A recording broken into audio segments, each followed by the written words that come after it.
So good morning students. तो आज के क्लास में हम लोग अपना नेक्स्ट टॉपिक स्टार्ट करेंगे। इस चैप्टर में और दो टॉपिक्स बचा हुआ है, 2 या 3, तो उसको आज कंप्लीट करने की कोशिश हम करेंगे। ठीक है, तो आज का हमारा पहला टॉपिक जो है वो है displacement of A particle in nth second. ठीक है,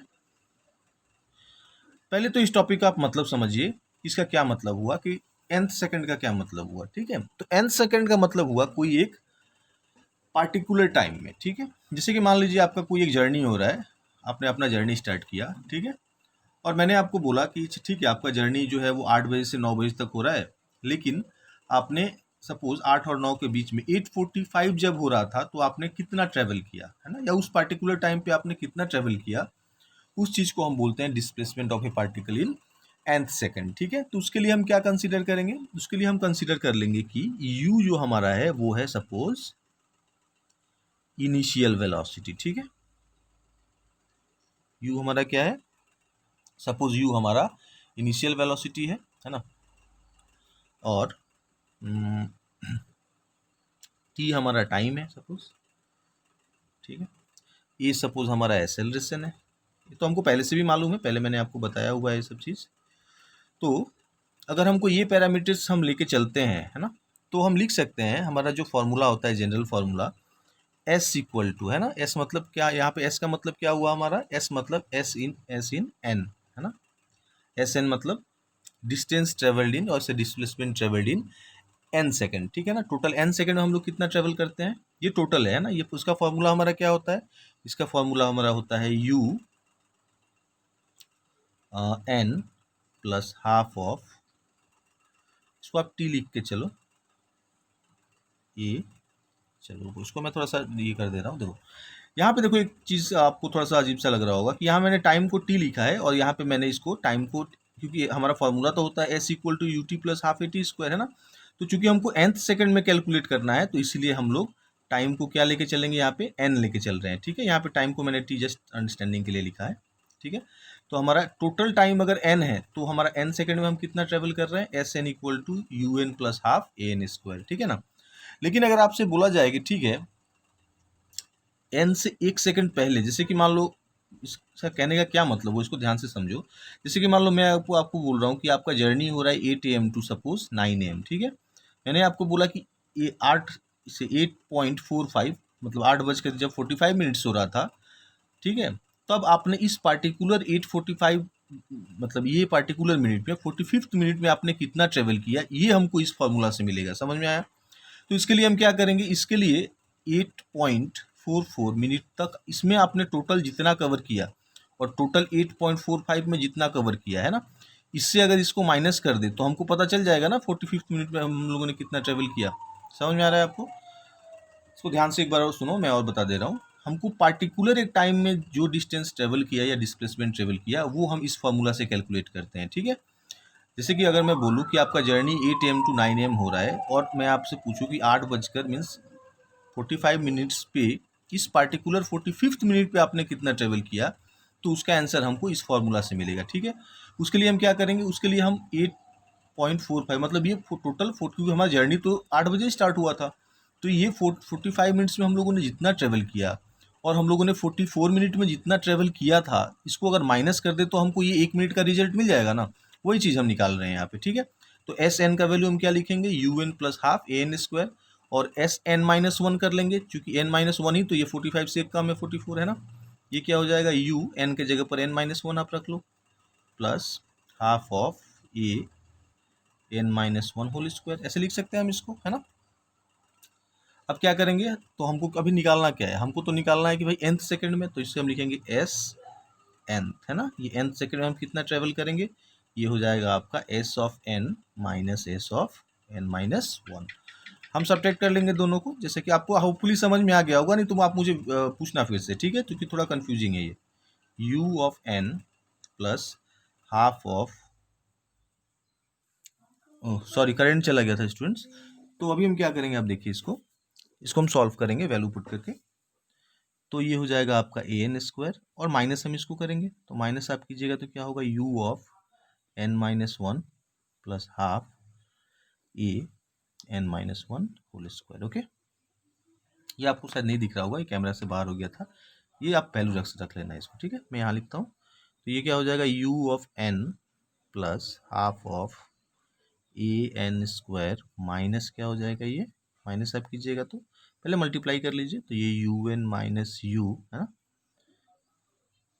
प्लस हाफ है ना, और इसको हम क्या करेंगे, इसको हम ऐसे लिख सकते हैं A of N minus one whole square. अभी देखो आप ये कैंसिल हो जाएगा है ना, ब्रैकेट खोलोगे तो, और बचेगा क्या, बचेगा half of A N square plus u, ये माइनस इसको प्लस बना लेगा और ये माइनस बना लेगा इसको है ना, half of a of N minus one whole square. ठीक है, अभी देखो इसको हम क्या करेंगे, इसको थोड़ा सा सिंप्लीफाई करना होगा आपको है ना, कैसे सिंप्लीफाई करेंगे इसको हम, ये आप इसको लिख सकते हो half A N square plus U minus half ये हो जाएगा N square plus one minus two N, A minus B whole square है ये, इसको ब्रेक करोगे तो क्या हो जाएगा, half A N square plus U minus half A N square. Calculation part आप खुद से ट्राई कीजिए है ना, plus one by two into A into two N, तो ये कैंसिल हो गया, ये इससे कैंसिल हो गया, तो क्या बचा हमारे पास बचेगा u, सिंपली इसको सब्ट्रैक्ट करके और सॉल्व करना है ना, ये हो जाएगा हाफ ऑफ ए ना, ये हो जाएगा plus two A N,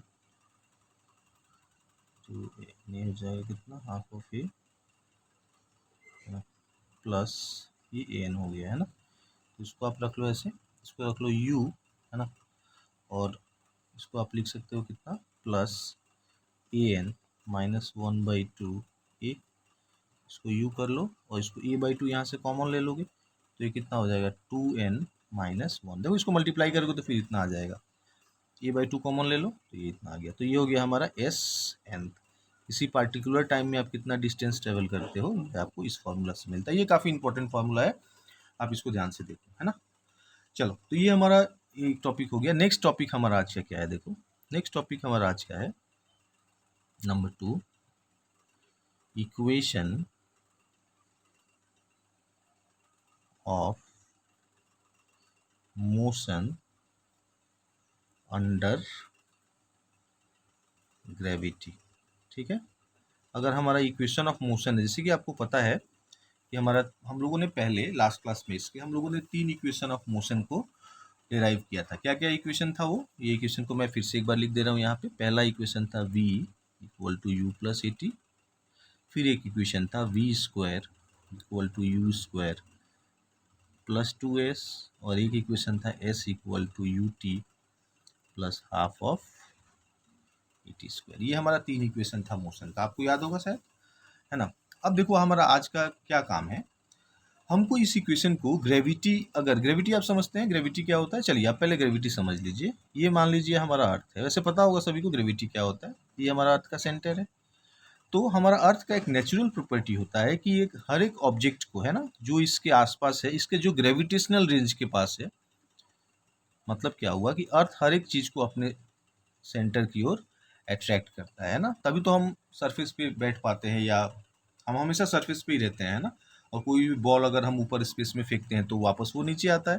gravity तो सभी को, मैं ऐसा होप कर रहा हूँ कि पता होगा, फिर भी मैं एक बार बता दे रहा हूँ। तो अर्थ का हमारा एक ग्रेविटेशनल रेंज होता है, उस रेंज के अगर आप बाहर निकल जाओगे तो फिर आपको अर्थ अट्रैक्ट नहीं करेगा है ना।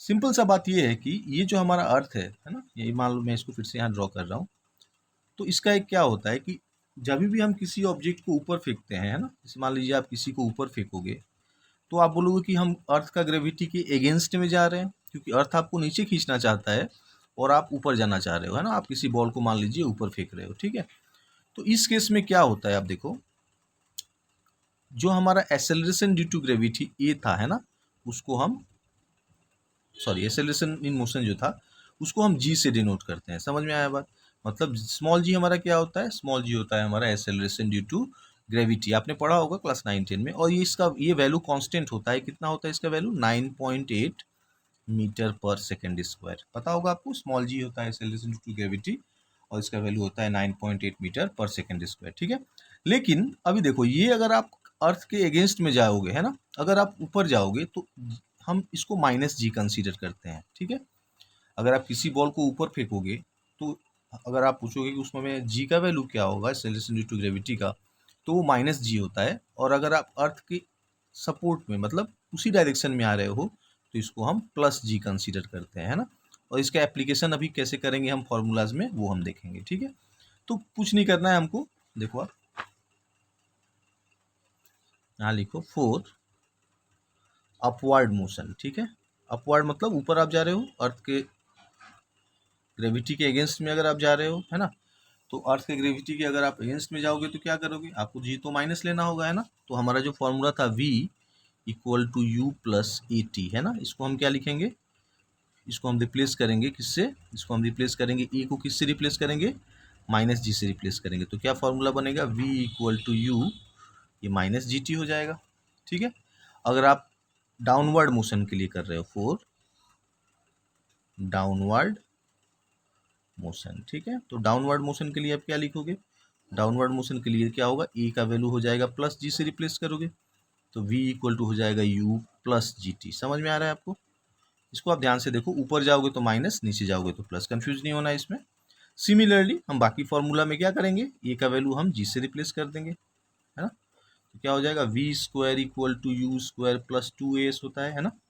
इसको आप क्या लिखोगे, अपवर्ड के लिए क्या लिखोगे, v square equal to u square minus two g S, और डाउनवर्ड के लिए क्या लिखोगे, v square equal to u square plus two g S, है ना। सिमिलरली लास्ट वाला फॉर्मूला हमारा क्या था, S equal to u t plus half a t square था, तो ये जी टी स्क्वायर हो जाएगा फोर। डाउनवर्ड मोशन ये डाउनवर्ड के लिए है, ये डाउनवर्ड के लिए, ये अपवर्ड, एरो देखना आप, एरो मतलब अपवर्ड और डाउनवर्ड आपको दिखा रहा है। और ये क्या हो जाएगा, S equal to u t minus half of g t square. ये सिंपल सा हमारा कन्वर्सन हो गया इक्वेशन ऑफ मोशंस का, ठीक है। ओके फाइन, तो ये हो गया हमारा कुछ सिंपल सा फॉर्मूला जो कि हम लोगों ने कन्वर्ट कर लिया इसको एक्सेलरेशन ड्यू टू ग्रेविटी के टर्म में, ठीक है। चलिए तो आगे बढ़ते हैं हम लोग, आज का हम अपना नेक्स्ट टॉपिक देखते हैं, है ना। तो देखो आज का हमारा जो नेक्स्ट टॉपिक है ना, वो है रिलेटिव वेलोसिटी, ठीक है। रिलेटिव वेलोसिटी, रिलेटिव का मतलब क्या होता है, किसी से कंपेयर कर लेना, है ना। जैसे कि मान लीजिए आप रास्ते पे बाइक या कार को ड्राइव कर रहे हो, है ना, और आपके सामने से कोई एक दूसरा व्हीकल, दूसरा कोई कार या बाइक काफ़ी स्पीड से अगर पास करता है, तो इसका क्या मतलब आप समझते हो, इसका मतलब आप सिंपली ये समझोगे कि उस गाड़ी का स्पीड आपकी गाड़ी से बहुत ज़्यादा होगा, है ना। और अल्टरनेटली अगर आप काफ़ी स्पीड से पास करते हो किसी दूसरा गाड़ी के साइड से, तो इसका मतलब ये होगा कि आपका स्पीड बहुत ज़्यादा है ना। तो इस चीज़ को हम रिलेटिव वेलोसिटी बोलते हैं। अब देखो इसको हमको क्या करना है, जैसे मान लो कि एक हमारे पास कोई एक व्हीकल है ना, जिसका वेलोसिटी मान लीजिए है v ऑफ ए, इसका नाम ए रख दिया, v ऑफ ए इसका वेलोसिटी है। और मान लीजिए कि मैं भी अभी जा रहा हूँ इसके साइड से, ठीक है, मेरा नाम है सपोज v ऑफ बी, ठीक है। तो अगर मैं बोलूँ कि भाई आपको रिलेटिव वेलोसिटी निकालना है, मीन्स रिलेटिव वेलोसिटी, सपोज ये ए है ये बी है, relative velocity of A with respect to B. तो देखो इसमें ये काफ़ी इजी है, इसमें आपको एक चीज़ जानना है कि जब आपका डायरेक्शन सेम है दोनों का, ठीक है ना, डायरेक्शन क्या होगा दोनों का, दोनों का डायरेक्शन अगर आपका सेम होता है, समझ में आया बात, तो रिलेटिव वेलोसिटी आपका क्या होगा, ये हमेशा डिफरेंस होगा, v ऑफ ए बी, ये हो जाएगा आपका v of A minus v of B. लेकिन अगर मान लीजिए एक इधर जा रहा है और एक ये इधर जा रहा है, तो डायरेक्शन आप देखो उल्टा हो गया, है ना। तो इस केस में आप लिखोगे v ऑफ ए बी, है ना, अपोजिट डायरेक्शन है ये, तो इसमें आप v ऑफ ए माइनस, और इसको लिखेंगे हम माइनस बी। समझ में आ रहा है आपको, यहाँ मैंने देखो आप वी बी को माइनस लिखा है, क्यों लिखा है, क्योंकि इसके रिस्पेक्ट में ये तो उल्टा डायरेक्शन में जा रहा है, तो इसको अगर आपने प्लस से डिनोट किया है तो इसको तो माइनस से डिनोट करना ही पड़ेगा। और रिलेटिव में तो अगर हम रिलेटिव वेलोसिटी जहाँ भी कैलकुलेट करते हैं, आप देखो यहाँ कैलकुलेट किया है तो माइनस साइन बीच में देना होगा, तो अल्टीमेटली ये क्या हो जाता है, ये अल्टीमेटली हो जाएगा v of A plus v of B. समझ में आया बात, तो ये हो गया आपका सेम, सॉरी ये हो गया हमारा सेम डायरेक्शन के लिए, ठीक है, और ये हो गया हमारा ऑपोजिट के लिए, सॉरी मैंने गलती से लिख दिया, और ये ऑपोजिट डायरेक्शन के लिए, ठीक है। तो ये सिंपल सा टॉपिक है काफ़ी, जिसमें आपको बहुत ज़्यादा सोचने की ज़रूरत तो नहीं है। ओके, तो ये हो गया हमारा इस चैप्टर का जो भी टॉपिक्स है वो हम लोगों ने कवर कर लिया। अब इससे कुछ क्वेश्चंस हम लोगों को सॉल्व करना होगा, है ना। काफ़ी सिंपल क्वेश्चंस इससे आते हैं। देखो इस चैप्टर से कुछ एक रिलेटेड टॉपिक्स है वो मैंने आपको नहीं पढ़ाया है, ठीक है। उसके बारे में मैंने बताया बट उतना इंपॉर्टेंट नहीं है, तो इसलिए मैंने आपको नहीं बताया, ठीक है ना। ओके फाइन, तो ये हो गया हमारा ये चैप्टर का टॉपिक्स हम लोगों ने कंप्लीट कर लिया। अभी हम नेक्स्ट क्या करेंगे, नेक्स्ट हम इस चैप्टर से कुछ क्वेश्चंस देंगे। तो मैं क्वेश्चंस आपको आज आप इसको अच्छा से देखो, और मैं ट्राई करूंगा कि आज आपको इससे कुछ क्वेश्चंस दूं। अगर आज नहीं दे पाया तो मैं आपको कल इससे कुछ क्वेश्चंस दूंगा, ठीक है। और एक बात मैं आपको बताना चाहता हूँ, देखो मैंने आपको जितना भी अभी तक वीडियोज़ दिया है, ठीक है, तो ऐसा है कि बहुत सारे स्टूडेंट्स ने मुझे throw means to the point, like first chapter second chapter हम लोगों ने काफ़ी क्वेश्चंस भी किया है ना। तो बहुत सारे स्टूडेंट्स ने मुझे उसको सॉल्व करके कॉपी में, जैसे पहले नोट्स को लिखा फिर क्वेश्चंस को लिखा, है ना। तो एक सिस्टमेटिक ऑर्डर में आप एक नोट्स बनाओ, ठीक है। पहले आप टॉपिक को लिखो डिटेल्ड में, उसके बाद आप क्वेश्चंस को लिखो, आंसर को लिखो, क्योंकि मैंने जो भी आपको क्वेश्चंस दिया है अभी तक, मैंने उसका आंसर भी आपको दिया है, ठीक है। तो आप उसको भी लिखो, अगर इन केस आपने नहीं लिखा है तो आप उसको प्लीज़ पूछो, ठीक है। और एक सिस्टमेटिक नोट्स आप बनाओ, ताकि एग्ज़ाम के टाइम में आपको रिवाइज़ करने में प्रॉब्लम ना हो। और एक मीन्स क्रोनोलॉजी में सभी चीज़ को लिखो, ठीक है ना, जैसे मैंने आपको क्लास में पढ़ाया है। तो वैसे क्या होगा, आपको पढ़ने में काफ़ी आसानी भी होगा, और एग्ज़ाम के टाइम में आपको इसको ईज़ी होगा पढ़ने के लिए, है ना। काफ़ी कम टाइम में आप पढ़ पाओगे, ठीक है। तो ये आज का वीडियो हम यहीं पे कंप्लीट करते हैं। इससे हम लोग इस चैप्टर से कुछ क्वेश्चंस करेंगे, और क्वेश्चन करने के बाद हम लोग फिर नेक्स्ट चैप्टर में जाएंगे, ठीक है। Okay fine, thank you.